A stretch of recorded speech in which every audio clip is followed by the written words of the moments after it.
Visual Basic is the other leading language for programming.NET. You may know it by its VB acronym or as Visual Basic.NET, but it is officially known within Microsoft as Visual Basic.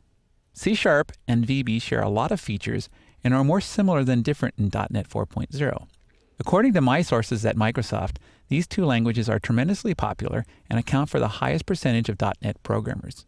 In this movie, I want to show you some basics of the VB language and its editor. I'm inside Visual Studio and I've opened this project called VB Editor. I have one code file here called module1.vb. The VB extension signifies that this code file contains Visual Basic code. I'll double click on module1.vb and load it in the editor. In Visual Basic, when you're working in a console application, you have to specify a submain, a main entry point for the application. So you call it submain and you put it inside a module. I'm going to write some code to read and write information out to this console window. I'll start by writing a piece of information to the console. To do that, I'll use the console class. Notice the drop-down IntelliSense I get here inside Visual Studio is showing me the available types I can work with. At this point, I've typed enough for Visual Studio to recognize the word console, and I can just press Tab to finish the typing. Then I'll type in period. And then WRI, there I found a recognition for right and right line. I'm pressing the up and down arrows on my keyboard right now to get this.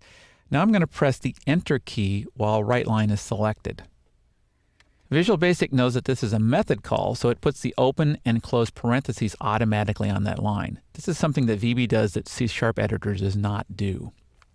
This would write a blank line. I'd rather write something out to the console, so I'm going to come up to this line and type something in the parentheses. I'm going to type in, hello,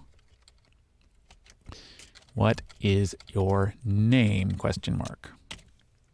To end a line of code in VB, you just hit the Enter key. Nothing special is required like the semicolon in C#. So I'm going to move down to the next line, and I'm going to show you what happens when I run the application at this point. If I'm inside Visual Studio and I go up to Debug, Start Debugging, the application is going to run, my code will run, and then immediately terminate. So don't blink while you watch this. Did you see that window pop up? I don't want that to happen. I'd rather wait and see what the results are. So there's a mechanism inside Visual Studio to make that happen. It's up here in the Debug, Start Without Debugging. Let's run the application again using this menu item. You see the difference? This time the application runs, asks me what my name is. My application has now terminated, but Visual Studio keeps the console window open so I can read the results. Then I press any key on my keyboard to close this window.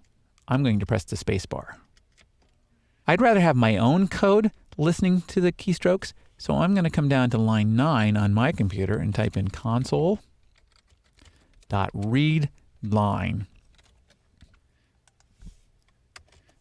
That reads whatever the user types on the console and puts it in a variable. Well, I don't have a variable yet, so let's make one.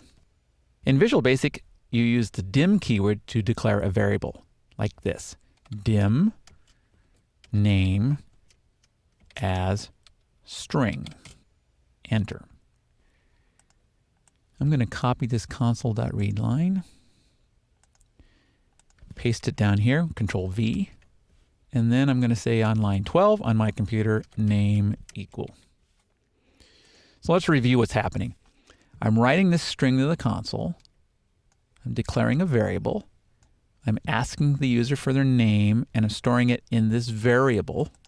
Then I'm going to write again to the console and choose a copy. I'll come down here to line 13. I'm going to paste it in, Control V.